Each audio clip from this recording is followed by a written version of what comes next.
E a cara de Jesus, como que ele era? A fisionomia dele? Porque isso é uma questão... Sim.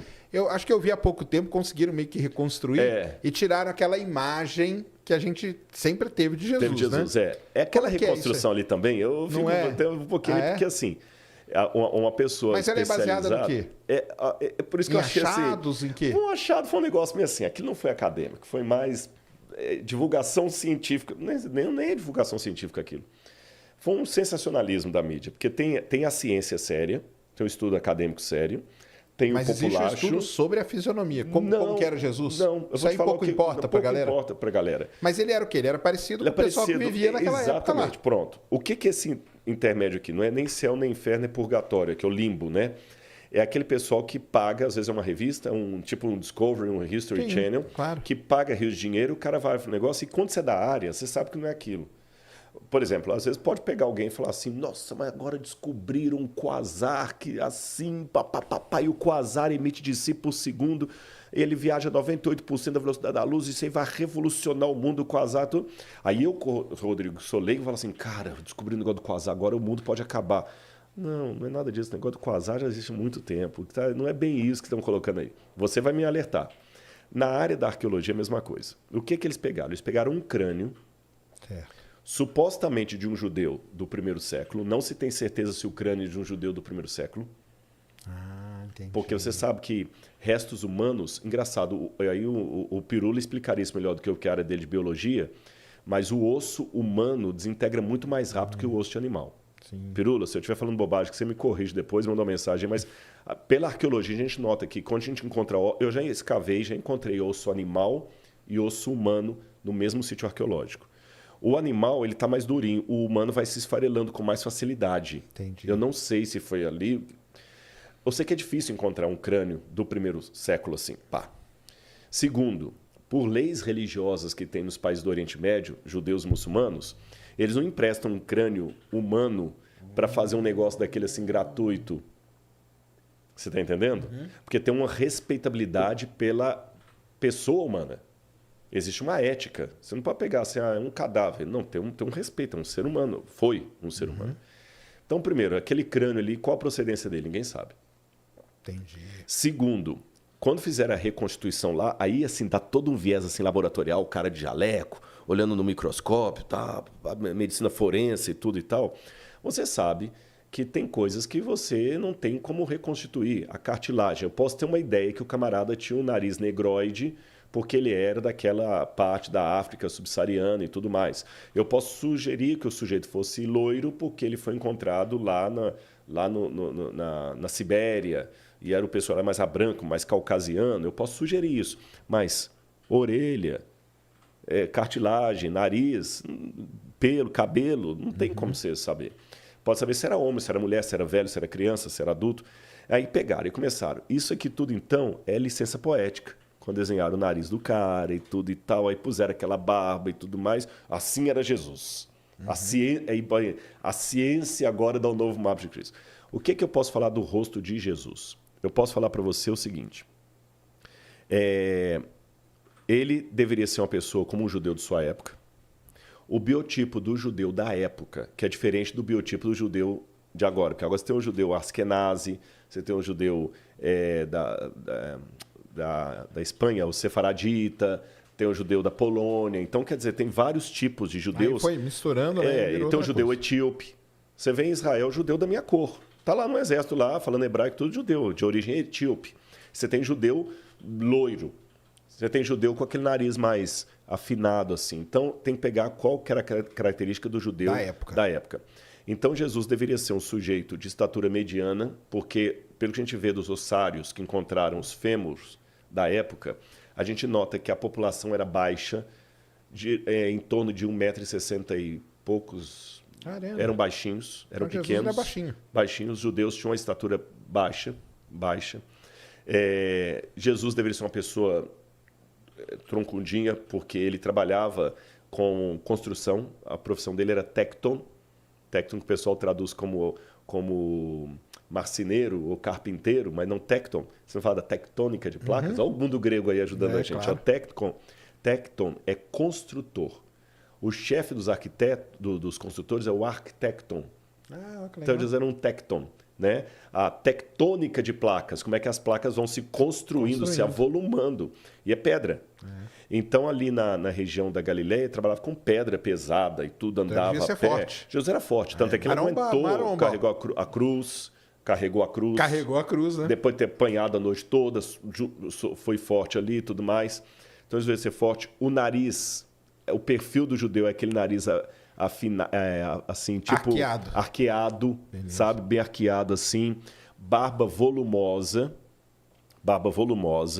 A pele devia ser uma pele mais azeitonada, porque eles estavam muito expostos ao sol. Né? Direto. O sol direto. Cabelo mais crespo e farto. Entendi. Cabelo mais crespo e farto.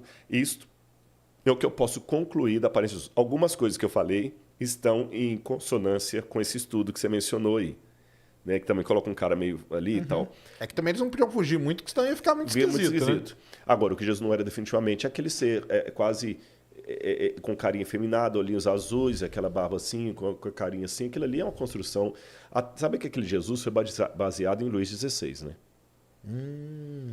Porque tinha a época todo Luís XVI, toda da França. Que ele era o padrão, né? É o padrão de beleza. Entendi. Então, Jesus foi o padrão de beleza. Então, caramba, ele era baixo. Porque não pode colocar ele baixo, né? Porque senão como que ele ia chegar nos lugares, né? Exatamente. Chegar impondo ali, né? Impondo. E não, né? Que coisa, né? É muito complicado, né? E aí, essa parte aí que você falou, né? Que, cara, assim, eu sou ateu e tudo, mas eu acho sensacional essas histórias, viu? Acho sensacional. Não, elas fascinam, elas são legais. Fascinam. A fase final ali, que você falou que ele carregou a cruz. Então, o negócio, a cruz existiu, ele foi crucificado. Tudo isso aí já é comprovado. Arqueologicamente. Sim, arqueologicamente. Mesmo. Inclusive, eu vou dar algumas evidências para você. Só para a gente contextualizar, era algo comum na época. Muito. Milhares, se não milhões. Eu estou resistindo a falar milhões, mas eu estou quase falando milhões. Não posso falar milhões com certeza, mas milhares eu posso. Milhares de pessoas foram crucificadas pelos romanos. A cruz era uma coisa tão detestada que a palavra crux, em latim, era um xingamento. Caramba. Quando eu queria te amaldiçoar, eu falava crux. Teve uma época que eu vou lembrar o nome foi perto da época de Cícero. Tinha um advogado chamado Rabirus. Não, minto. O Rabirus é o que estava sendo acusado. E o advogado, na época de Cícero, colocou uma norma, uma jurisprudência, em que a palavra crux não deveria ser pronunciada diante dos ouvidos de um cidadão romano. Seria como falar um palavrão aqui. Existem certas palavras que o YouTube hoje também... Sim, barraria, né? Crux era uma delas. Entendi. Aí havia 5 formas de pena capital dos romanos. Você tinha lapidação, quando a pessoa era apedrejada. Você tinha o cremácio, quando a pessoa era cremada viva. Você tinha o afogamento... Tinha mais uma que eu esqueci, a última que era a crucifixão. E era considerada a pior de todas. A pior de todas? Pior de todas. Caramba. Aí, por que só encontramos 3 exemplares de crucificados até hoje? Porque o crucificado não tinha direito a um sepultamento digno.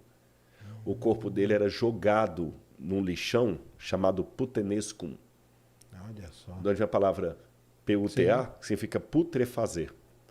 Aí muitos até pegavam isso e falavam o seguinte, é mito da Bíblia que Jesus foi sepultado no túmulo de José de Arimateia, porque os romanos... jogava o corpo ali. Só que encontramos já 3 exemplares que fugiram à regra. Um encontrado na Itália, acho que foi na Itália, o outro foi em Roma e o outro em Israel. O de Israel foi o primeiro a ser encontrado. Em 1969, perto da Guerra de 6 Dias, estavam reconstruindo Jerusalém depois da guerra e tinha um bairro lá, que existe até hoje, chamado Givat Hamivtar.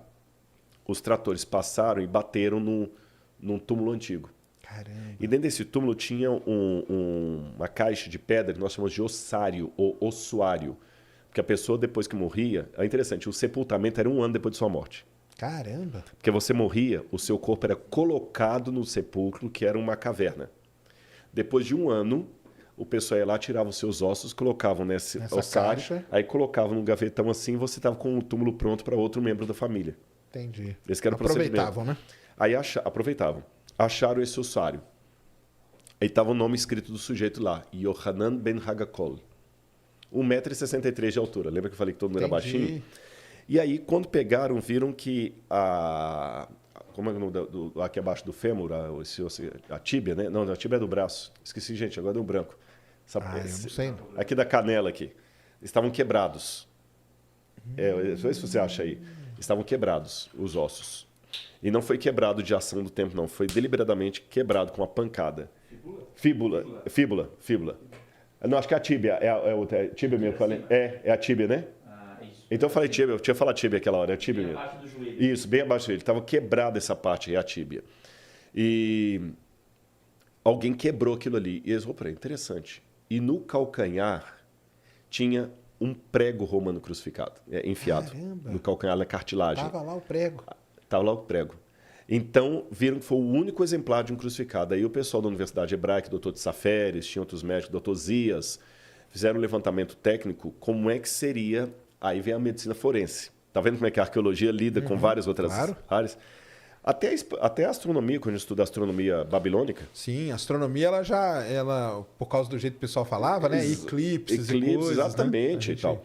Aí perceberam que era um crucificado e levantaram. Então, a forma como Jesus estava crucificado... Tem como mostrar alguma coisa aqui? Tem, qualquer coisa. Se você escrever aí Crucifixion Archaeology, só coloca assim em inglês, vai ficar mais fácil de achar. Aí coloca nas imagens que eu já vou mostrar qual. Crucifixion Archaeology. Aí o que acontece? O formato como o sujeito era colocado na cruz era muito assim diferente do que os livros mostravam. Pode colocar nas imagens ali, por favor. Posso ir aí rapidinho? Não, ele vai passar aqui? Pronto, fica mais fácil. Olha aqui, olha. Olha o osso que encontraram. Abre esse aqui, por favor. Esse aqui, ó. Isso. Caramba, cara, encontraram assim lá, o prego mesmo? Olha o prego. Olha lá, tá vendo? Que doideira. Sendo o calcanhar dele. E se você voltar lá, eu vou mostrar como é que a gente agora deduz. Até essa descoberta, a crucificação, então, era meio que um negócio que você não sabia. Exatamente. Na verdade, esse aqui é o que foi encontrado na Inglaterra. O de Israel é desse aqui, ó. O de Israel é esse aqui, ó. O de cima. O de cima. Pode ser esse também, não tem problema, não. Pode ser esse. Se tiver com boa resolução. Pronto. Aqui, é lógico, isso aqui é um desenho de como ele estaria originalmente. Sim, claro. E ali o original foi encontrado. Ali, E o prego está torto, porque imaginam que eles batiam e depois batiam no prego aqui para poder enfiar. Não é à toa que o negócio era posição do sujeito, veja bem, não é na planta do pé, como você vê nas imagens. É verdade. Tá vendo, olha? Agora, volta, por favor, nas imagens que eu vou ver a posição dele, alguma mais... Essa aqui, ó. Essa aqui. Isso. Caramba, seria assim, essa a ideia do crucificado, com a diferença que aí o sujeito está amarrado. Na verdade, as mãos eram pregadas. Aí o prego na mão era na mão mesmo, era aqui no meio. No meio. E aqui, a diferença é o pé, então. O pé do lado, e aqui o sujeito ficava sentado num banquinho chamado sedícula. Então, onde está aí a parte aí do baixo ventre, tinha um banquinho. Ele está sentado. Ele está sentado e aqui. Mas você percebeu que ao fazer que assim minha voz mudou? Então, você fica numa posição incômoda. E daqui a pouquinho você vai perdendo o ar. Ficavam? É isso que é interessante. Os romanos, eles faziam a crucifixão para durar vários dias, provocando dor. Dificilmente alguém morria pela cruz. Ele morria de insolação, desidratação. Era mais uma tortura, né? E Jesus morreu com 3 horas. 3 horas? Isso foi um surpresa. Tanto é que o soldado romano falou assim, mas ele já morreu. Não era para morrer tão rápido assim. E quando a pessoa... Mas não matavam, então, aquele negócio da lança não existe. Não, existe. Mas qual foi o lance da lança? Quando eles queriam apressar a morte da pessoa, que eu falei que ficava 3, 4 dias, eles praticavam o crurifrágio, que era quebrar as pernas. Por quê? Se eu tivesse na posição desse sujeito aqui, assim, sentado na cadeira, vocês perceberam em casa que a minha voz mudou de tom? Porque eu estou atrofiando aqui os pulmões. E nessa posição, o ciático também fica todo exprimido ali. Claro. E eu vou perdendo fôlego com o tempo, vai perdendo fôlego. E para respirar, você tem que levantar e cair de novo. Então, a cruz era uma coisa horrorosa de se contemplar. Cara, era horrorosa mesmo. E quando você quer apressar a morte da pessoa, você quebra porque as aí não pernas. Tem como ele levantar. Aí ele morre mais rápido. Aí você vai no Evangelho, fala que estava um rebu em Jerusalém, época da Pêssar, da Páscoa. Tinha um grupo que queria crucificar Jesus, mas ficou com medo de ter uma reação dos partidários de Jesus. Aí falaram o seguinte, olha, Jesus morreu. Não, confirma se morreu mesmo. Aí que o sujeito pegou a lança e enfiou. Entendi. Aqui.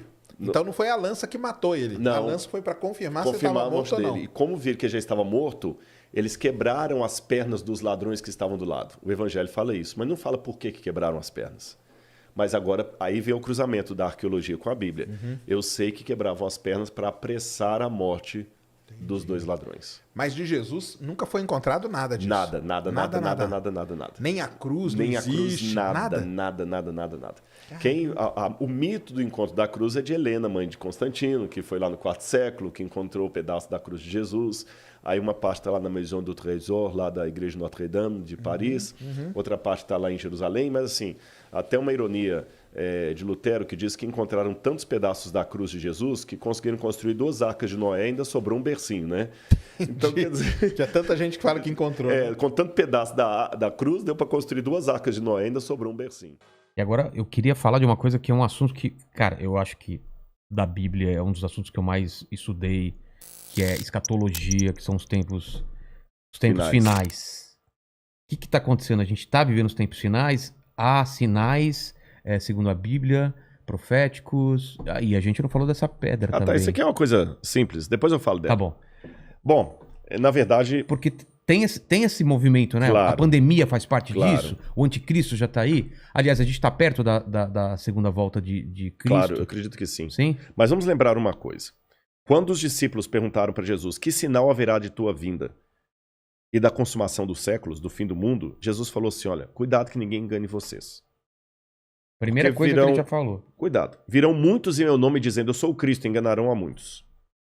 Certamente, isso está em Mateus capítulo 24. Depois, quem tiver uma Bíblia em casa, procure em Mateus capítulo 24. Ele fala o seguinte, certamente vocês ouvirão falar de guerras e rumores de guerras.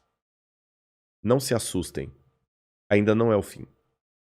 Se levantará nação contra nação, reino contra reino. Haverá fomes e terremotos em vários lugares. Mas isso é apenas o princípio das dores. O princípio das dores, exatamente. Então veja bem, guerra tem no mundo desde que o mundo é mundo. Fome, a Bíblia fala fome no Egito na época de José.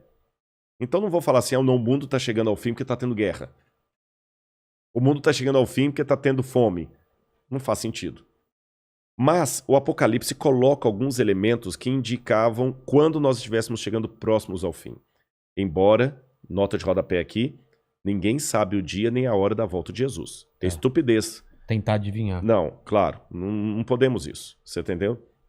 Bom, mas a gente pode saber a proximidade dos tempos em que vivemos. Então tem algumas coisas no Apocalipse que são características do tempo do fim. Exemplo, Apocalipse 11, 19.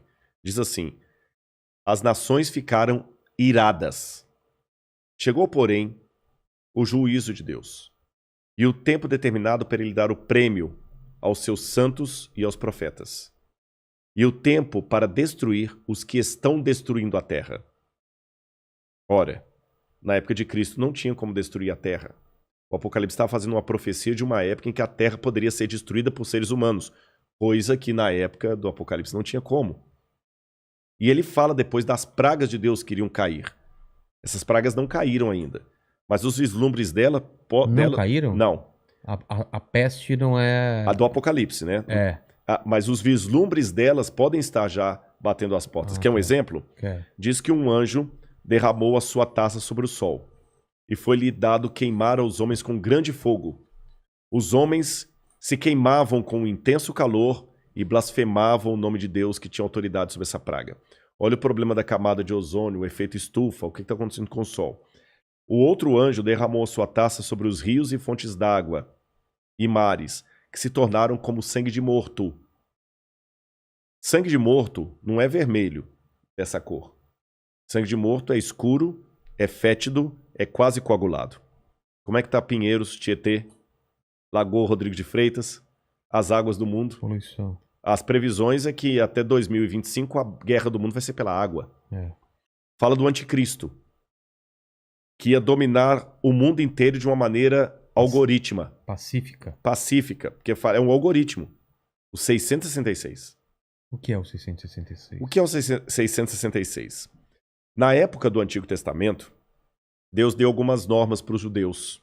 O povo do Oriente Médio, ele é muito simbólico, sabe? Ele tem muito esse lance do símbolo que aqui no Ocidente a gente perde. Então o judeu pode olhar, ele usa o paiot, que significa alguma coisa, o kippah, que é aquele chapeuzinho na cabeça. E Deus falou o seguinte, olha, vocês vão pegar a lei de Deus, escrever um resumo da lei de Deus, e vão colocar por frontal entre os olhos, numa caixinha aqui, e também na mão de vocês. O judeu hoje usa na mão esquerda. Pode olhar aqui no Muro das Lamentações, você vê o judeu orando lá, né? Baruch atah b'shem Adonai Eloheinu melech haolam.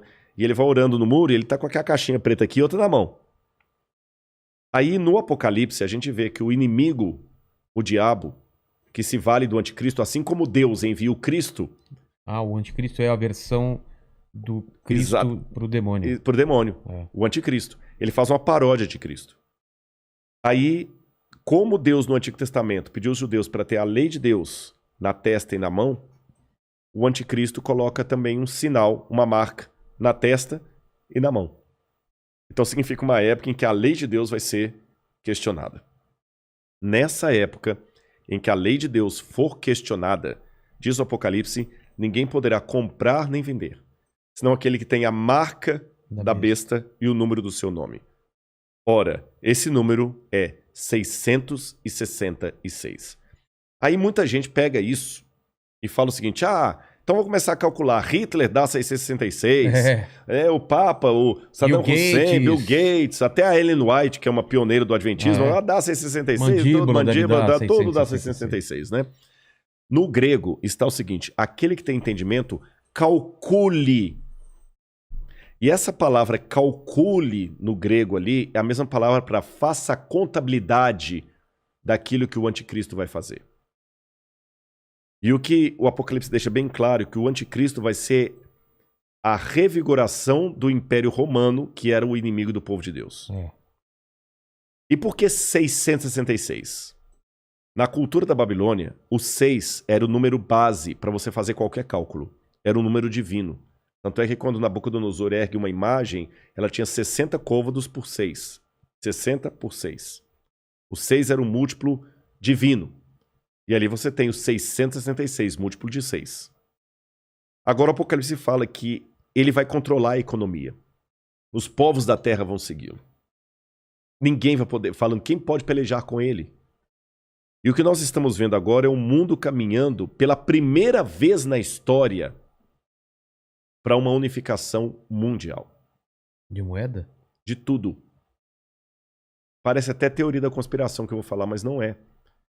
O mundo está caminhando para uma unificação. Rodrigo, mas nunca. Aqui no Brasil mesmo a gente vê a briga dos de esquerda com os de direita. O pessoal não está entendendo. Essa unificação não significa unificação de mente, mas unificação de propósito. Que é um exemplo que o mundo pode se unir por um propósito, apesar de se odiar mutuamente? Pandemia. A pandemia. Exatamente. O Irã está usando máscara, Israel também está usando máscara. Os palestinos estão jogando foguete lá em Israel, o Hamas, mas o israelense está usando máscara, o palestino também. O egípcio está usando álcool em gel, o iraniano está usando álcool em gel, o americano está usando álcool em gel, o russo está usando álcool em gel, então o Putin está usando álcool em gel. A mesma coisa o presidente do Brasil, o presidente da Argentina, da Venezuela, o mundo parou. Então é possível essa união do mundo inteiro em algumas coisas mesmo. Ela não só é possível, como ela é um caminho sem volta. Por que está falando tanto em criptomoeda? Nós já estamos passando por uma transição do dinheiro. Dinheiro de papel, né? De papel, você entendeu? Dinheiro baseado em tesouro nacional. E o mundo hoje precisa. Isso aqui não é uma defesa do Rodrigo, não é um desejo do Rodrigo. Eu estou falando de uma tendência. Tendência. O mundo precisa se unificar porque existem, Vilela, alguns elementos hoje que estão à solta, como se fossem crianças bagunceiras numa casa cheia de faca, de garfo, de objetos cortantes e letais, sem um adulto para controlar essas crianças. Você jamais faria isso. Quais são as crianças que estão à solta no mundo e precisam de um adulto para controlá-las? Um preceptor, uma babá? Internet. Quem tem domínio da internet? Você na internet você pode encontrar o podcast do Inteligência Ilimitada, mas você também pode encontrar uma fórmula para fazer um coquetel Molotov. O camarada pode assediar você para fazer parte do Estado Islâmico. Quem controla a internet? Nem os Estados Unidos. Não, está na mão de ninguém. Quem controla tráfico de drogas e de armas em nível mundial? Ninguém. Lavagem de dinheiro está aí. O terrorismo está aí e lavam dinheiro. Quem controla bolsa de valores? A economia do mundo não aguenta por mais 20 anos nas mãos da Bolsa de Valores, que é especulativa. Se cair a Bolsa de Tóquio, você nunca foi ao Japão, mas você pode perder o seu emprego e essa casa aqui porque caiu a Bolsa de Tóquio. O Bradesco pode falir porque teve um crash na Bolsa de Nova York. E a gente viu, essa pandemia viu como nós estamos economicamente vulneráveis. Economicamente vulneráveis. Quem controla o terrorismo mundial? Então esses elementos... mais um. A ecologia. Não quero entrar no debate se a Amazônia é nossa ou não é nossa. O fato é que se a gente não cuidar da Amazônia, o mundo todo se ferra, caramba. Você tá entendendo? Então não tem mais esse negócio assim, é meu. Então hoje a gente precisa de um governo único que com leis mundiais controle a internet, bolsa de valores, que vai desaparecer, o reset tá aí, controle a economia, gastos, terrorismo e tudo mais. E os países, por mais que continue havendo direita e esquerda, situação e oposição, não interessa, Islã e cristianismo, vai precisar se unir, não porque eles se amam, porque não tem outro jeito. E essa união está muito parecida com o caminho de preparação para o anticristo. Agora, a minha questão aqui não é cair naquela esquizofrenia escatológica de achar agora que qualquer coisa eu tenho que evitar porque senão é a marca da besta. Eu já vi gente, isso aqui é sério, que não quer deixar colocar o revolvinho da temperatura na testa da mão, que aquele é a marca da besta. Calma. Estupidez, não tem nada a ver um negócio desse, gente, tá bom? Agora, quando esse governo único se interpuser entre a minha fidelidade a Deus e a minha fidelidade ao Estado, esse é o único momento em que eu estou livre perante Deus para ter uma desobediência civil social. Porque a própria Bíblia me ensina a ser obediente às autoridades constituintes. Mesmo quando Nero estava no poder, Pedro escreveu: respeitem as autoridades constituídas. A César o que é de César. Dai César o que é de César. Pague os impostos. Seja um bom cidadão. Que a crise não venha por culpa de vocês. A Bíblia me ensina a ser um bom cidadão. Porém, a própria Bíblia fala: quando o governo der uma ordem... A Bíblia não diz isso explicitamente, diz assim, em termos filosóficos. Sim. Quando o governo der uma lei que vá contra os mandamentos da lei de Deus, como os companheiros de Daniel na Babilônia, enfrente a morte se preciso for, mas não ceda. Talvez essa seja a diferença de um teólogo apaixonado por Deus e pela Bíblia e alguém que simplesmente é um acadêmico livre. Porque que especialista em literatura inglesa, em sã consciência, teria coragem de morrer por sua interpretação de Shakespeare? Mas a Bíblia é um livro que já levou muitos ao martírio para não abrir mão daquilo que a Bíblia ensina. Falou que a segunda vinda de Cristo está próxima. Mas, segundo os eventos, o anticristo chega antes. Chega antes. Ele antecede a volta de Jesus. E já está por aqui? Você acha? Eu acredito assim, lendo a Bíblia, o anticristo, ele é um poder, era o poder romano, porque João já falava lá, o anticristo já opera entre nós. E João fala, muitos anticristos já saíram pelo mundo. Ele só está aguardando aquilo que o detém. Então o anticristo naquele tempo era Roma. Os exegetas veem, a besta era Roma. Só que a Bíblia fala, através do apóstolo Paulo, que havia uma grande apostasia do povo de Deus. Que palavra é essa, apostasia? Eles abandonariam a fé, se uniriam a Roma, e Roma no futuro voltaria travestida de cristã, por isso que é o anticristo, nome que não aparece no Apocalipse, mas aparece nas epístolas de João. Tá. Anticristo, anti em grego, é aquele que toma o lugar de. Então o anticristo é aquele que toma o lugar de Cristo e vai dominar o mundo. Então a minha sugestão para todos é o seguinte, fiquem atentos às propostas governamentais. Qualquer coisa que não infrinja a minha fé naquilo que eu entendo pela Bíblia ser o correto, eu vou seguir. Eu vou me vacinar. Eu não vou ficar caindo em teoria da conspiração. Mas a vacina é uma maneira de aniquilar um terço da humanidade. Eu acho que vai ser muito mais fácil Eu vou me vacinar. Só não vou tomar a Coronavac, né? que está questionada aí, senão eu não posso entrar em Israel. Mas eu vou me vacinar. Israel não aceita. Muitos países da Europa não aceitam a Coronavac. né? Lamento o Butantan aí, mas a menos que mude o cenário, a Coronavac não está sendo aceita. A Pfizer, ou a Moderna, ou a outra, lá de Oxford. Essas são aceitas. Mas eu vou me vacinar. Você está entendendo? Agora, não vou cair em teoria da conspiração. Agora, o dia que houver uma lei que se interpuser entre a minha fidelidade e aquilo que Deus pediu de mim, aí eu estou disposto a enfrentar até a morte.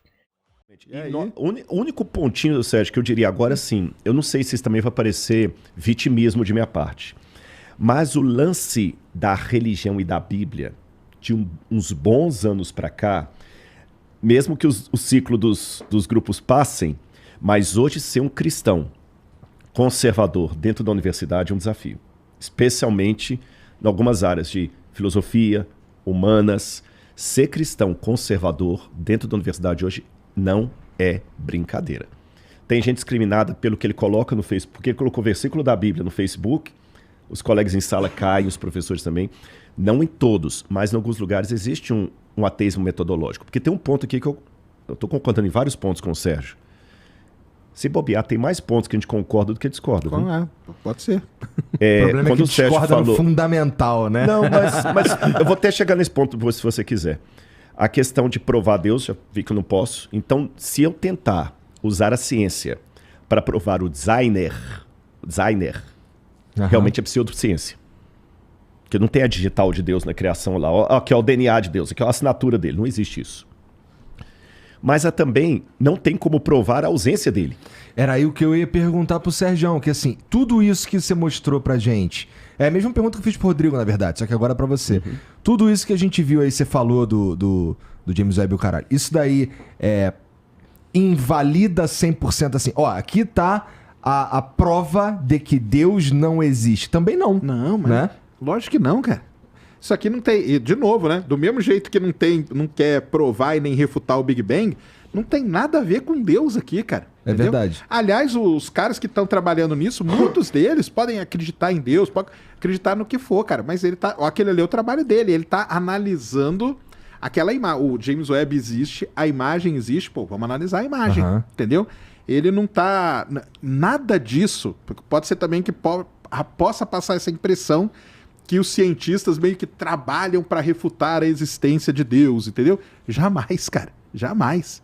Eu, pelo menos, não conheço nenhum cientista que fala assim, cara, eu vou fazer isso aqui só para provar que Deus não existe. Só para provar que Deus não existe. Cara, ele não vai conseguir de jeito nenhum, entendeu?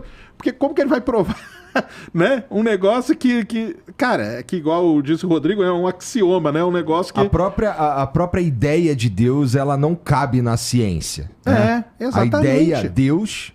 Ela não, quando eu falo não cabe, não quer dizer que é para ser tratado como chacota ou qualquer coisa assim. Ela não cabe porque ela não cabe mesmo. Assim, a ideia de Deus, a gente não consegue compreender no que, assim, se a gente tá falando de porra, é porque Deus, assim, se ele é antes da porra toda, a gente não consegue compreender, portanto não consegue passar pelo método científico. É isso que vocês estão falando aqui ao longo do tempo. Isso. E aí provar que existe ou não existe se torna impossível. É isso aí. E não tem nenhum cientista que fica, cara, não, eu vou pegar... essa aqui, ó, pronto, a imagem do James Webb aqui, ó, tá provando que Deus... Cara, tem nada a ver uma coisa com a outra, entendeu? Uma coisa que o Rodrigo falou, o lance da ciência... A ciência, cara, que é uma coisa também que muita gente faz confusão, cara. A ciência, e quem falar isso pra vocês, cara, tá falando errado. A ciência, ela não tá atrás de verdade nenhuma. Muito pelo contrário, a ciência, ela vai atrás de perguntas. A gente quer pergunta. Por isso, voltando lá naquele negócio do experimento, quando o experimento dá errado quer dizer o quê? Vamos supor que a gente faz a imagem do James Webb e não aparecesse galáxia vermelha nenhuma. Aí tem alguma coisa estranha, cara. O que aconteceu? Porque a gente faz tudo teoricamente, era para aparecer as galaxiazinhas vermelhas ali. Não apareceu nenhuma, vamos supor. Quer dizer que o nosso... Aí, o que está acontecendo? Vamos ter que rever aquelas coisas. Então, quando um experimento ele dá um resultado não esperado, igual disse o Rodrigo, que a gente espera alguma coisa. Mas às vezes você faz o experimento e ele dá um resultado que você não esperava. Quando isso acontece, é excelente, cara. É excelente. Porque aquilo ali vai abrir um leque de outras possibilidades, de outras alternativas Entendeu? É até a pergunta que eu faço para os astrobiólogos, que é a seguinte: se encontrasse vida no universo, você preferia que ela fosse parecida com a nossa ou diferente? A maior parte fala diferente. Porque imagina se encontrar uma vida diferente da nossa, cara. Como que isso ia explodir a nossa cabeça, cara? Você ia falar, caramba, cara, olha aqui quantas outras alternativas podem existir. Verdade. Entendeu? Então, a ciência, galera, ela presta atenção nisso, ela vai atrás de perguntas. E ela tenta encontrar evidências para tentar responder da melhor forma possível aquilo. Não tem 100%, cara. Não tem. Tanto que a gente fala aqui, a palavra modelo e tal que a gente fala, é uma palavra que sempre liga a tentar responder o máximo aquilo ali. Mas vai responder tudo? Não vai, cara. Não vai. Mesmo porque hoje eu tenho uma limitação no meu conhecimento, na minha tecnologia. Uhum. Amanhã eu consigo construir um telescópio 20 vezes maior que o James Webb. Uhum. E ele vai lá e mostra uma outra coisa. Eu vou ter que rever o meu modelo. Hoje, só para dar um exemplo aqui... Aliás, Jean, eu te mandei o link lá no Insta, cara. Depois coloca. Hoje tem um problema muito sério dentro da cosmologia. Olha só. A gente mede a distância usando galáxias e tal. Calcula lá a constante de Hubble e mede o quanto... Porque o universo está se expandindo a uma taxa. A uma aceleração que a gente chama. A gente faz uma medida de um jeito, dá um valor. A gente faz uma medida de um outro jeito, certinha, bonitinha, dá outro valor diferente, cara. E aí? O que está acontecendo? Chama crise cosmológica. Que merda. A gente não sabe o que está acontecendo. E isso é legal pra caramba, porque tá dando a chance do quê? Da gente ir lá investigar e tudo mais. Isso aqui foi a última coisa que o James Webb fez. Então, olha ali, ó. Tá vendo aquele Z? Tem uma letrinha Z. O astrônomo, cara, ele não mede distância em milhões de anos-luz, milhares de anos-luz, entendeu? Ele mede a distância em Z. O que quer dizer o Z? Z é desvio para o vermelho. Então, quanto maior aquele Z ali, não quer dizer também que está mais distante. O astrônomo fala assim, é que está mais próximo do início. Tem a diferença. A gente fala mais distante, tá tudo bem para nós aqui normais, os astrônomos eles falam desse jeito. Então você tá vendo o que ele tá medindo ali? Não é aquela coisa branca, é aquele pontinho amarelinho ali, ó. Bem no meio. Bem no meio. Aquilo ali, Z igual a 12,5. E a outra ali, ó, tá vendo? É aquela manchinha laranja ali, Z 10,5. Esse 12,5 coloca aquele pontinho a 13,5, 13,4 e alguma coisa ali, bilhões de anos-luz. Então é isso que a gente mede. Isso aqui foi a última... porque por espectroscopia, tá vendo? Ó, espectroscopia confirma as galáxias mais distantes do universo. Então, só para completar, uma coisa é a imagem. Depois que aquela imagem vai passar pela espectroscopia, muita coisa daquela vai cair fora, mas vai sobrar algumas. Sobraram 4 que hoje são consideradas mais distantes. Entendi. Mas então a ciência, galera, é isso. É ir atrás de perguntas. Quanto mais pergunta tiver, melhor, entendeu? A gente não quer... o cientista é um mentiroso. Ele falou, cara, quem disse que o cientista vai falar para você que é verdade? É a previsão do tempo, cara. O melhor exemplo é a previsão do tempo. Se alguém falar amanhã vai chover, não vai. O cara vai falar assim, amanhã tem 40% de chance de chover. Se chover, ele mentiu? Não. Não. E se não chover? Também não. Isso é a ciência, isso, cara. Entendeu? Mas eu imagino, me confirma se eu estou certo, que para você abandonar por completo um modelo, tem que ser uma descoberta muito radical. Exatamente. Porque tem descobertas assim, que elas não dão o resultado esperado do modelo que eu sigo. Mas eu não vou invalidar o modelo. Ela pode me abrir espaço para estudar mais, para tentar entender. E talvez expandir o teu modelo. Exatamente. Por que eu estou fazendo essa pergunta aqui? Porque eu quero fazer um paralelo aqui. Muito do que o Sérgio descreveu do ponto de vista científico é a vida de um crente. Vou falar dentro do cristianismo. Eu sei que tem o budismo, os shintoísmo, vou falar dentro da minha experiência cristã. Deus, como criador, vou usar agora a linguagem teológica, ou se vocês quiserem, eu posso falar assim, causa primeira. Eu posso falar como Aristóteles, causa primeira, ou eu posso falar como crente, Deus Chama criador. de Deus, porque eu acho que fica mais vai fácil. falar mais de uma maneira mais pessoal. É, vai. exatamente. Eu trabalho com o modelo de um Deus criador. Aí eu fiz 2 perguntas aqui, mas eu vou fazer uma terceira. Vai. A primeira pergunta é por que existe algo ao invés de nada? Por que a música ao invés de ruído? Porque as coisas não apenas existem, mas elas têm uma lógica. Se elas não tivessem uma lógica, você não podia fazer a espectrometria aí, não podia fazer nada disso. Para você ter uma lógica, isso pressupõe inteligência, design. Agora tem uma terceira pergunta que me fere o modelo. Por que a música desafina? Por que criancinhas morrem? Por que criança e leucemia estão na mesma... Então, quando eu lido com a dor e com o sofrimento, aparece um elemento no meu modelo que destoa com o modelo. Mas assim como o cientista não joga fora o modelo pelas dificuldades que apresenta, mas ele apenas investe na dificuldade para entender melhor o modelo ou abandoná-lo, é assim que eu faço. Porque eu, como crente, a Bíblia é o livro que mais me incentiva a fazer perguntas. Por isso que eu não aceito, Sérgio, essa visão, não é sua, mas essa visão do mundo crente de fé. Fé parece quase que um... Você lembra o poder do pensamento positivo? Lei da atração. Lei da atração. Deus existe, ponto, não precisa de prova, não precisa de Sérgio, não precisa de... Deus existe, falou comigo. Não, por favor, não é por aí. Você está entendendo? Não é por aí. Eu já mostrei a minha ideia de fé, Bíblia, aquela comparação e tudo mais, e tem parte de base bíblica por isso. Se eu pegar a palavra pistis, em grego, que usa para fé, vai no dicionário. Crença que advém da... Como é que é? Certeza que advém da possibilidade de crença. Esse que é o sentido da palavra pistis usada. Então, a Bíblia me incentiva a fazer muitas perguntas. Jesus de Nazaré, não tem ninguém com mais fé do que ele. Ele terminou na cruz do Calvário fazendo uma pergunta. Elahi, Elahi, lama sabachthani. Deus meu, por que me desamparaste? Abraão, se você trouxer um rabino aqui, ele vai falar que Abraão é o pai da fé. A Bíblia, Abraão é o pai da fé. Assim como Einstein é o pai da teoria da relatividade, Abraão é o pai da fé. E a primeira vez que Abraão abre a boca para falar na Bíblia é para colocar uma pergunta. Como será isso?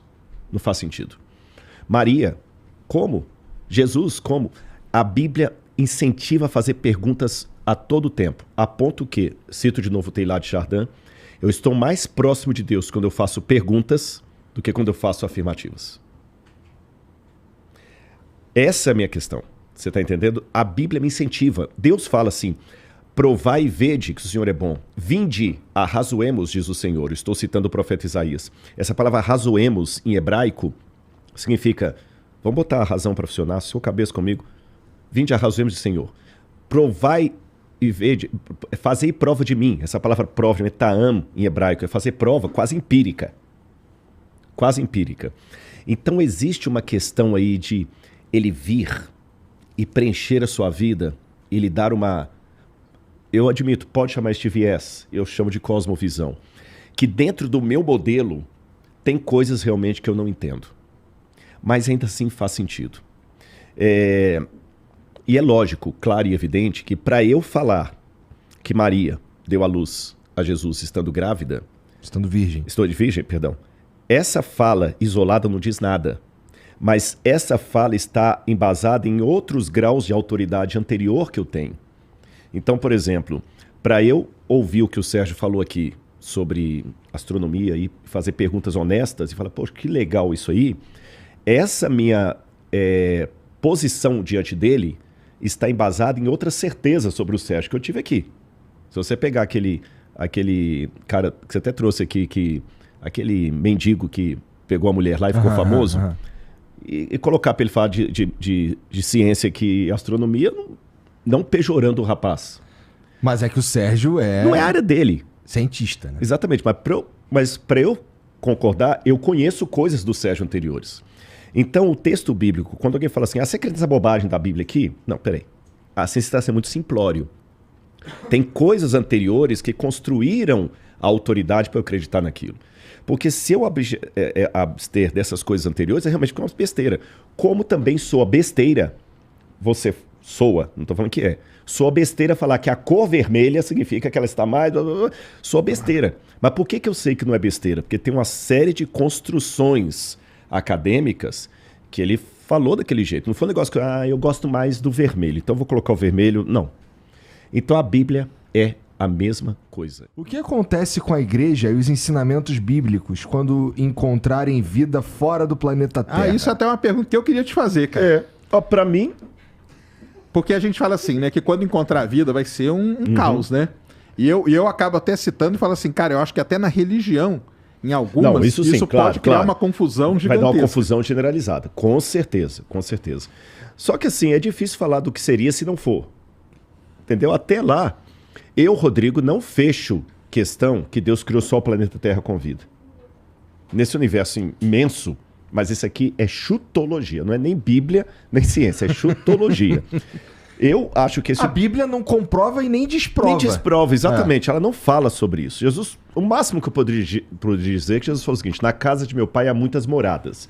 Se a casa do pai é o céu, Aí então você pode interpretar, você né? pode interpretar, mas é uma interpretação. E a gente sabe que tem os anjos, fala dos principados, potestades, mas não fala, então não diz nada. Então na chutologia, não estou sendo nem bíblico, nem de ciência, na chutologia, poxa, Deus cria esse tanto de coisa que a gente viu aí para deixar vazio. Meio bronca mesmo, né? Mas é aí, chute. Mas você acha que em algumas religiões ia dar problema sério, né? Mas com certeza. Não, todas as religiões Não ia dar todas. Não, problema. isso na ciência, todo mundo. Não, ia dar uma... Você entendeu? Seria incrível. Seria incrível. Menos para o... Mas a gente tem que achar eles, isso é importante. só não Eles ia- não podem achar nós. Só não ia dar bronca para o Bilu, o ET Bilu. O ET Bilu ia estar tudo beleza, já estão preparando. Se os caras encontrar nós, a gente sabe o que acontece, né, não, Sérgio? Opa, estamos ferrados. Rodrigo, há décadas, adventistas, testemunhos de Jeová e outros têm anunciado e reanunciado o fim do mundo, mudando datas e a reveria. Acha isso justo para com os fiéis com pouquíssima instrução, fiéis que moldaram suas vidas em chutes errados? Boa pergunta. Quem fez mesmo? Chama Jason. Jason Rodrigues. Jason. Não tem serra elétrica não, né? Esse Não, Jason. Jason, na verdade, eu aproveito a sua pergunta para mais uma vez falar a questão dos dados da fonte primária.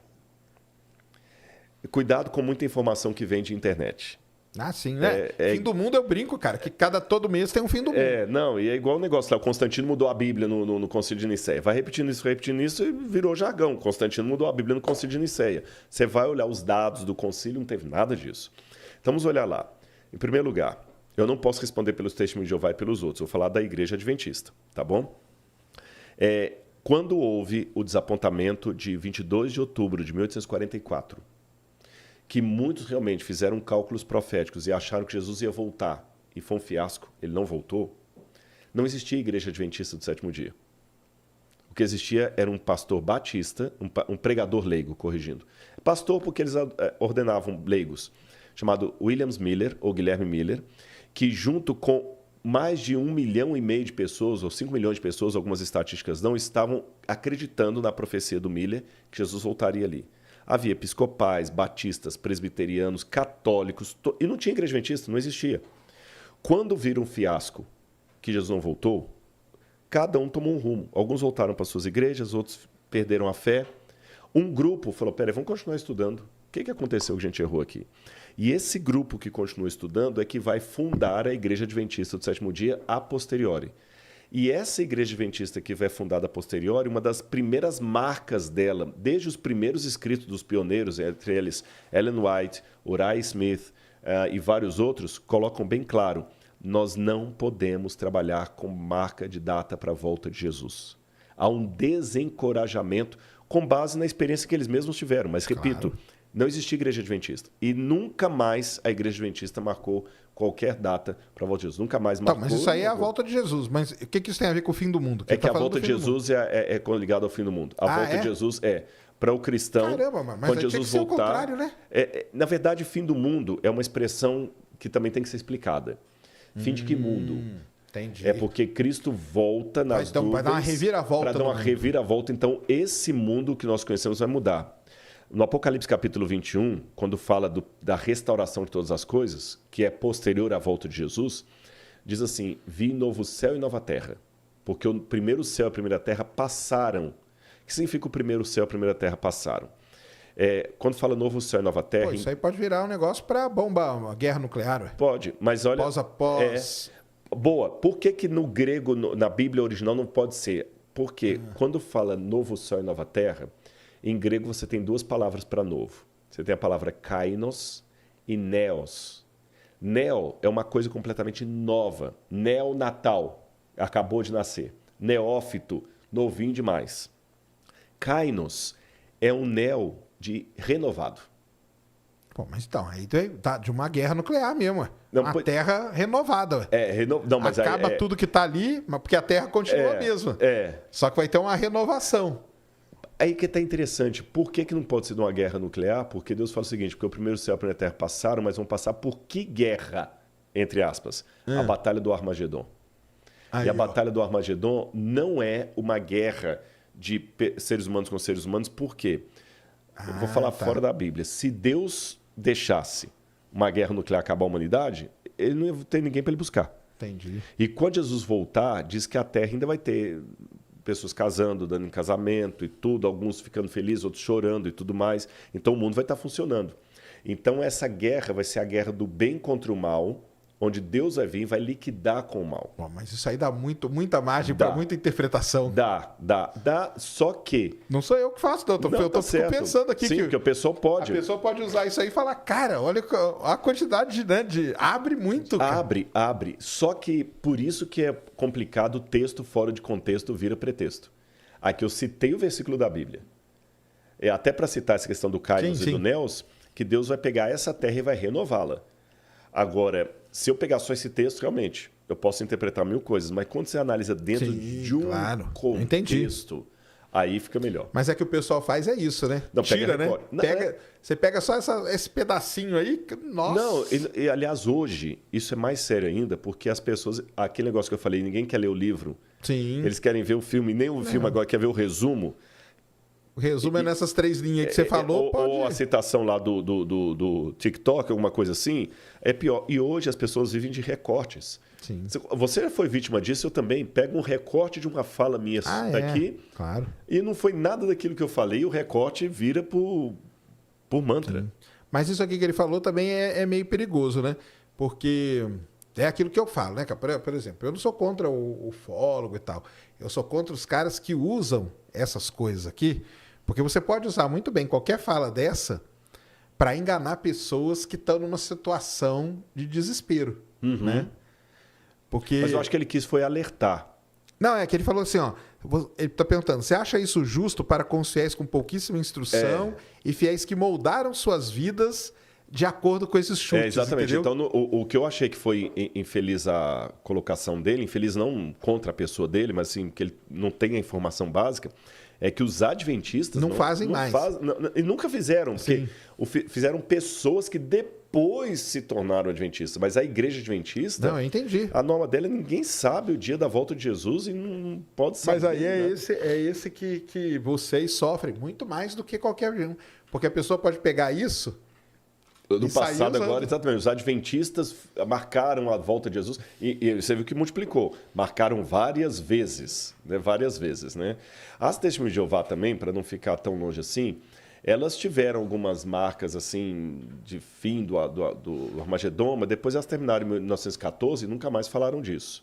Mas é melhor um Testemunho de Jeová falar do que eu defendê-los. Beleza. Mas assim... De qualquer maneira, ainda que a informação esteja errada, ele tem razão numa coisa. Eu vou aproveitar a pergunta dele para fazer um alerta realmente. A força da religião é um negócio, é uma energia nuclear. Ah, com certeza. Você pode usá-la para trazer energia elétrica no mundo inteiro ou para destruir Nagasaki e Hiroshima. Depende da mão de quem isso aí está. É isso mesmo. É o jeito que usa. A Daniele Ferreira mandou 10 aqui, ó. Pergunta se o Rodrigo pode falar um pouco sobre a confusão da tradução da palavra inferno na Bíblia. E os termos Seol e Hades, é isso? Sheol e Hades. O que acontece? Até teve um vídeo que eu falei aí, tem uma senhora na internet aí que ela falou que o fogo do inferno está no meu traseiro por causa disso. Sério? Por quê? Caramba! É uma senhora mística que ela tem na internet, ela tem vários vídeos e ela fala que ela já foi várias vezes ao inferno e que... Sério? E que ela tem o pastor fulano que foi do inferno, mas que esses teólogos... Mas o inferno que é legal? Como que é? Ela fala que é bom? Não, terrível, é mal. E eu, pelo entendimento que eu tenho da Bíblia... Não existe aquele inferno medieval do capeta com tridente lá, vermelho e tudo mais. Esperando, sentado numa pedra. Exatamente. essas visões mitológicas assim, que é um Deus sádico, vai ficar fazendo a pessoa queimar lá e tudo e tal. Biblicamente, para mim, a palavra Sheol significa sepultura. Sepultura. E o inferno é a ruptura com Deus, a separação, é a não-vida. A não-vida. Esse que é o ponto. Mas aí só para eu entender, Sheol e Hades, essas duas palavras são o quê? Hades é grego e Sheol é hebraico. Para a mesma coisa. Mesma coisa. Bom, deixa eu explicar mais ou menos a mesma coisa. Por quê? Sheol, em hebraico, significa o lugar dos mortos, a sepultura. Tá.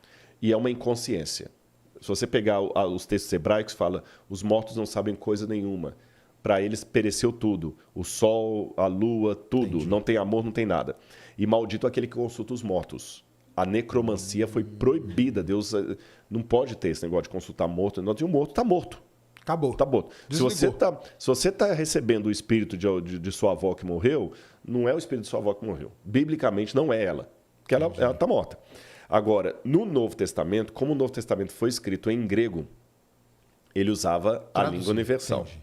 Só que na mentalidade grega, quem que é o Hades? A princípio, o Hades era o irmão de Zeus, de acordo com a teogonia de Hesíodo, o irmão de Zeus. Zeus tinha 5 irmãos, né? Hera, Deméter e... eu vou lembrar a 4. Hera, Deméter e mais uma, e depois tinha o Poseidon, o próprio Zeus e o Hades.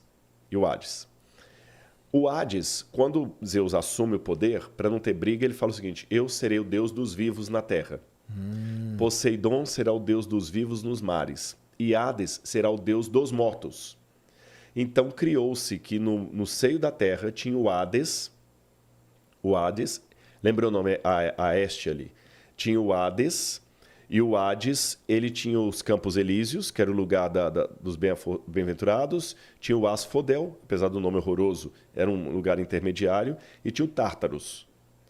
Esse mundo grego tinha essa mitologia. Quando Paulo e os autores do Novo Testamento usam a nomenclatura grega, eles usam o que tinha que usar, mas adaptam, mas eles explicam que não é aquilo que os gregos pensavam que eles tinham. Então, Jesus, por exemplo, falava do inferno como sendo o lixão que queimava em Jerusalém, lá no Vale do Rinom. É só a comparação. Rodrigo, pode falar um pouco sobre a profecia de Daniel? Eu não tenho nem ideia. E como as profecias da Bíblia podem colaborar com seu entendimento e veracidade? As profecias de Daniel, elas são tão fortes com relação ao que elas profetizam, porque veja bem, tem dois tipos Quem foi Daniel primeiro? Daniel, vamos lá. Lembra que eu falei aqui que Jerusalém foi destruída por Nabucodonosor? Acho que eu falei, né? 600. Ele foi atrás da placa, aí esconderam. Exatamente. Quando ele levou vários judeus cativos para a Babilônia, ele levou Daniel e seus companheiros. E na Babilônia, Daniel e seus companheiros foram educados na religião dos babilônios. Foram estudar na Universidade da Babilônia. Tudo o oposto do que aprenderam como judeus, né? Foram estudar ali e Daniel teve visões e sonhos. E as visões de Daniel são muito fortes, muito detalhadas. Tão detalhadas que os críticos da Bíblia falaram o seguinte, Daniel é um vaticínio ex evento, como dizem em latim. Uma profecia feita depois que cumpriu. Sabe aquele negócio assim? Engenheiro de obra pronta. Exatamente, engenheiro de obra pronta. Mas hoje a gente sabe pelos manuscritos do Mar Morto que Daniel foi escrito muito antes. E Daniel profetizou até no capítulo 2, por exemplo, tem um sonho de Nabucodonosor que ele interpreta, ele fala como é que os reis deveriam governar o mundo de maneira mundial. Mundial dentro do contexto do Oriente Médio. Ele fala da Babilônia, que era o reino da época, depois a Medo-Pérsia e cumpre a Grécia, a Babilônia, a Medo-Pérsia, a Grécia, Roma e ainda fala de Roma dividida.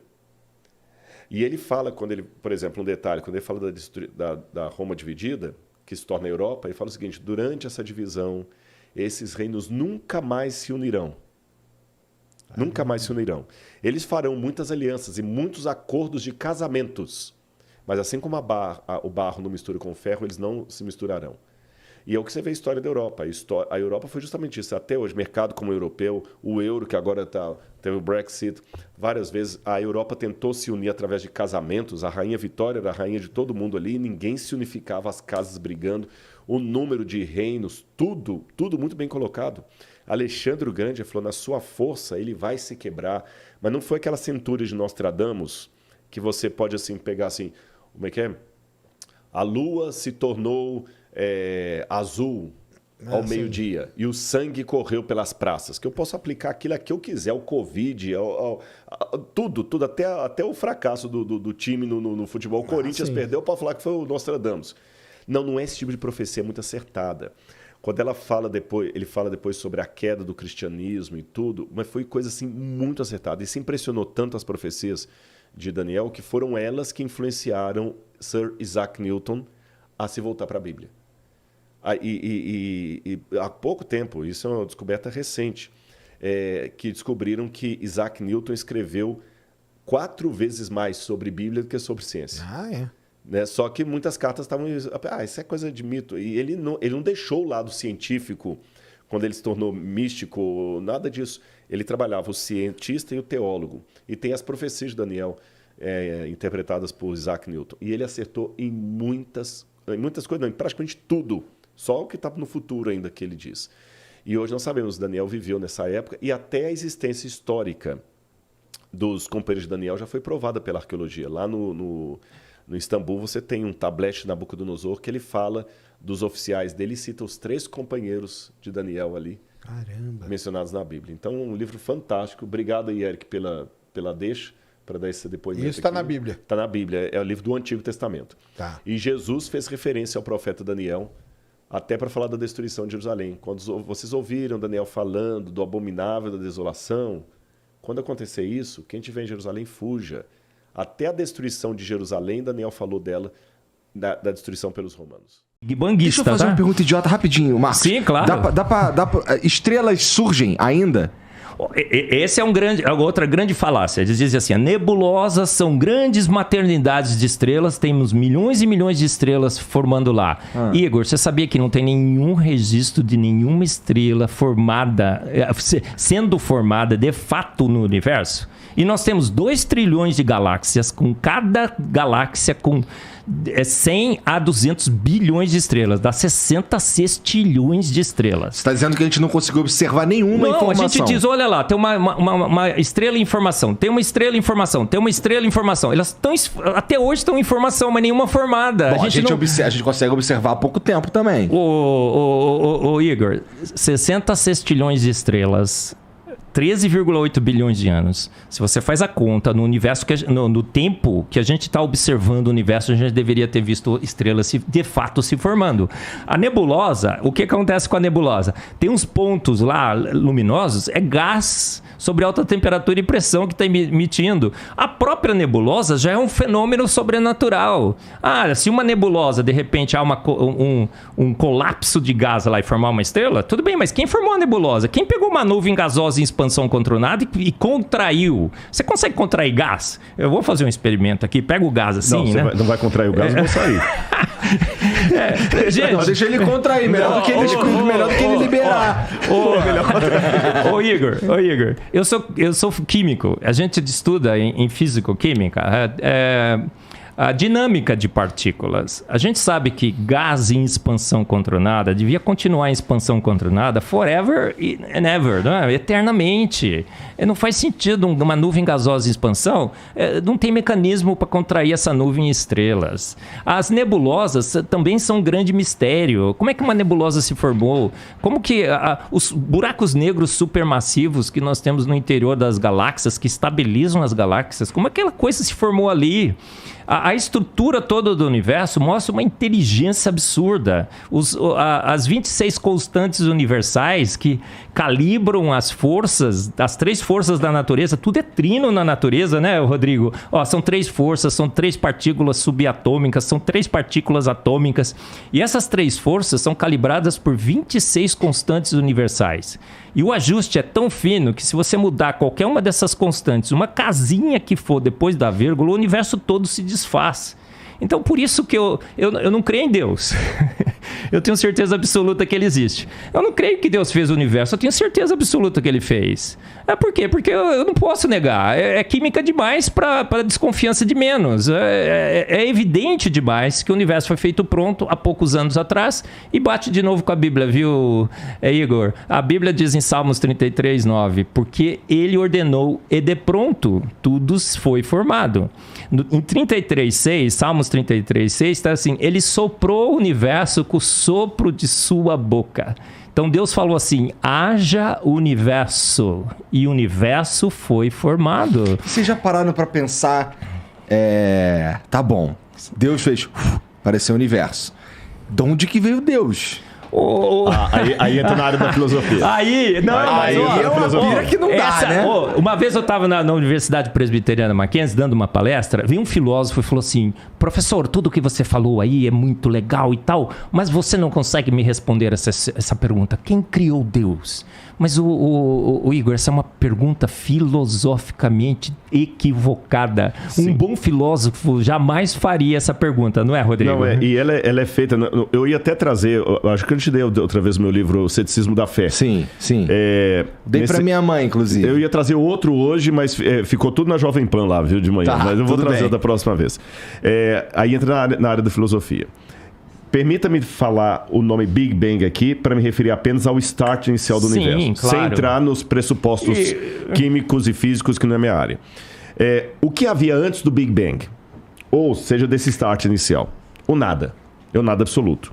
Porque um ponto de comum acordo entre ateus e design inteligente, eu acho que qualquer um concordaria comigo nesse sentido, é o seguinte.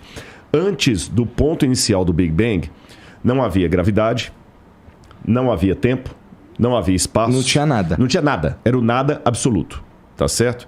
Mas aí vamos partir de uma questão filosófica que é repetida por vários, desde Parmênides na Grécia Antiga, que os latinos traduziram como ex nihilo nihil fit. Do nada, nada se faz. Se não havia nada, por que hoje há algo ao invés de nada?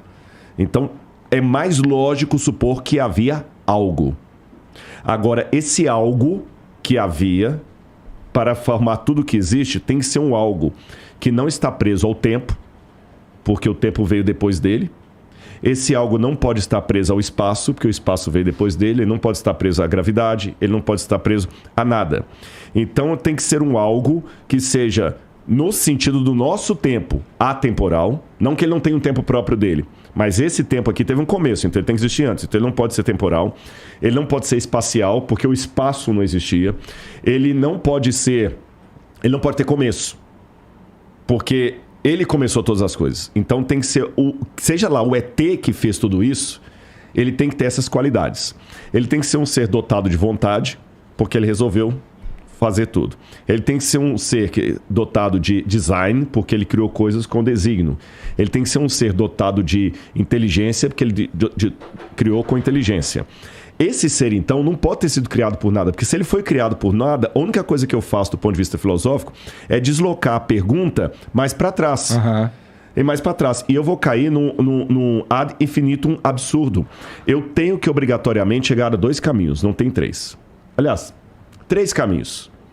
Ou eu acredito que a matéria e tudo que existe veio do nada, e me perdoe. Aí vem o meu limite. Isso não é científico.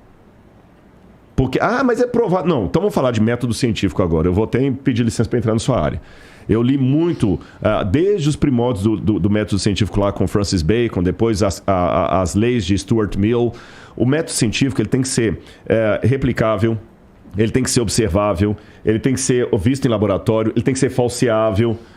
Por exemplo, até dei esse exemplo hoje de manhã. Como é que eu posso provar para você que gasolina de carro não funciona para avião? É simples, é falseável. Você pega a gasolina do carro e colocar lá. Agora, não é falseável dizer para você que Santos Dumont estava sem cueca quando ele se suicidou. Não tem como voltar lá e verificar isso. Tá certo? Então, dizer que que tudo pode surgir do nada, sem um agente que provoque isso não é nem falseável, nem científico, nem laboratorial, nem filosófico. Mas nem os caras que pensam no Big Bang como o início de tudo, eu já os vi falando que eles não fazem ideia do que causou o Big Bang. Exatamente, mas só quando eles falam assim, existe uma diferença. Quando a frase, olha as duas frases. Não faço ideia do que causou o Big Bang. Um agnóstico pode falar isso. Beleza. Você está sendo honesto. Não faço ideia. Mas só dele falar não faço ideia do que causou, ele já está admitindo que houve que um causador. Algo causou. E pelo menos ele está admitindo que algo causou. Ele não faz ideia de quem que é. Se é um ET, se é o ET de Varginha, se é o Bilu, se é o Deus da Bíblia. Mas ele admite que algo causou. O problema é o outro, puro, que fala o seguinte, nada causou. O Big Bang aconteceu do nada. Então ele não está sendo, com todo respeito, ele não está sendo científico, porque ele não tem como me provar que coisas surgem de não coisas. Estou falando filosoficamente falando. Por que eu não tenho medo de aparecer um tigre aqui agora e sair devorando todo mundo? Porque não tem como surgir um tigre do nada. Exatamente. Se um tigre não pode surgir do nada, por que toda essa estrutura que a gente viu pode surgir do nada? Então eu sou obrigado a trabalhar com uma causa primeira. E essa causa primeira, para ser, do ponto de vista filosófico, uma causa que justifica o surgimento de tudo, aí eu estou usando aqui Aristóteles, isso é Aristóteles, essa causa tem que ter essas características, ela não pode ser presa ao tempo, ao espaço e tudo mais. Ah, mas se alguém causou a causa, eu só estou deslocando a questão para trás. Aí que eu falei que tem as 3 possibilidades. Ou eu vou cair no absurdo de falar que o universo surgiu sem causa, o que não faz sentido, ou eu vou falar que sempre teve uma causa causando outra causa, eu vou cair no infinito absurdo, que também não faz sentido, porque tem evidências que o universo começou, ou eu caio num terceiro, que para mim é o mais lógico. Houve uma causa primeira que formou tudo isso, e quando eu vejo as características dessa causa primeira com o Deus que a Bíblia apresenta, eu vejo que dá match. Você entendeu? Esse é o ponto, dá match. Agora, é lógico, isso aqui, eu não estou com isso provando que a Bíblia está certa, tem que ver os limites. O que é que eu estou provando, o que eu não estou provando.